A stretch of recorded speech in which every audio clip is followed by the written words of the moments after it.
उससे जीते जी जो भी काम करता है या करने जाता है तो उसे करने से पहले एक बार ये ज़रूर सोचता है कि इसे करने से मुझे पाप तो नहीं लगेगा, मुझे नर्क तो नहीं जाना पड़ेगा।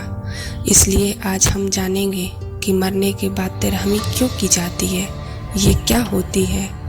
आप सभी ने देखा होगा कि हिंदू धर्म में जब भी किसी की मृत्यु हो जाती है तब उसके मृत शरीर का अंतिम संस्कार कर दिया जाता है और फिर मृत आत्मा की मुक्ति के लिए मृतक के परिवार वालों के द्वारा उसकी तिरहमी भी मनाई जाती है। तिरहमी की महत्व का वर्णन गरुड़ पुराण में भी किया गया है। गरुड़ पुराण में बताया गया है कि जब भी किसी की मृत्यु हो जाती है तो मृतक की आत्मा अपने परिवार वालों के आसपास ही भटकती रहती है, क्योंकि मृत्यु के बाद मृतक आत्मा में इतना बल नहीं होता कि मृत्यु लोक से यमलोक की यात्रा तय कर सके।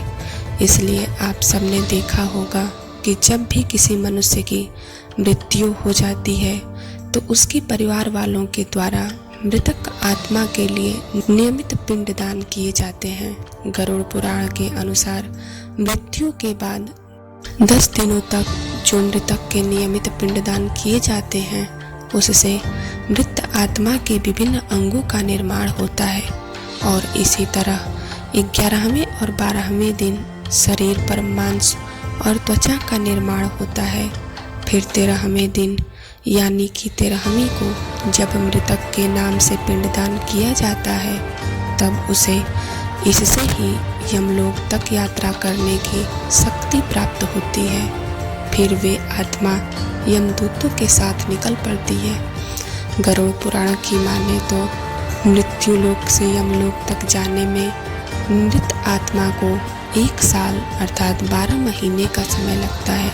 मृतक के परिजनों के द्वारा इन 13 दिनों में किया गया पिंडदान 1 वर्ष तक मृत आत्मा को भोजन के रूप में काम आता है।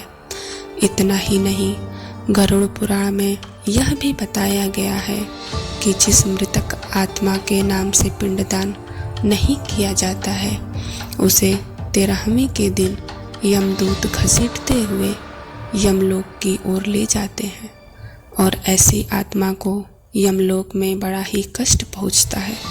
भूखी आत्मा को जब यमदूतों द्वारा घसीटा जाता है तब उसके शरीर के कई अंग छिल जाते हैं और इस बीच भी मृतक के परिवार वालों के द्वारा नियमित पिंडदान या फिर अन्नदान नहीं किया जाता तो उसे पूरे रास्ते में इस तरह के कष्ट सहने पड़ते हैं।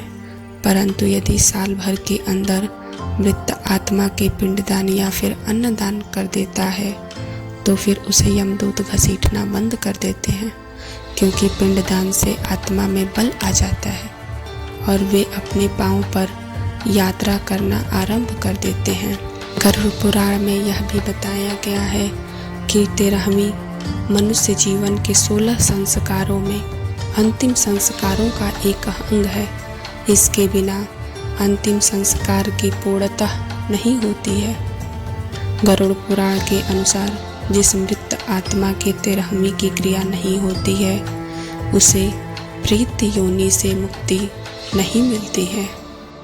साथ ही यह भी बताया गया है कि 13वीं के दिन कम से कम 13 ब्राह्मणों को भोजन अवश्य कराना चाहिए और यदि मृतक के परिवार वालों की आर्थिक स्थिति अच्छी है तो वह 13 से अधिक ब्राह्मणों को भोजन करा सकते हैं।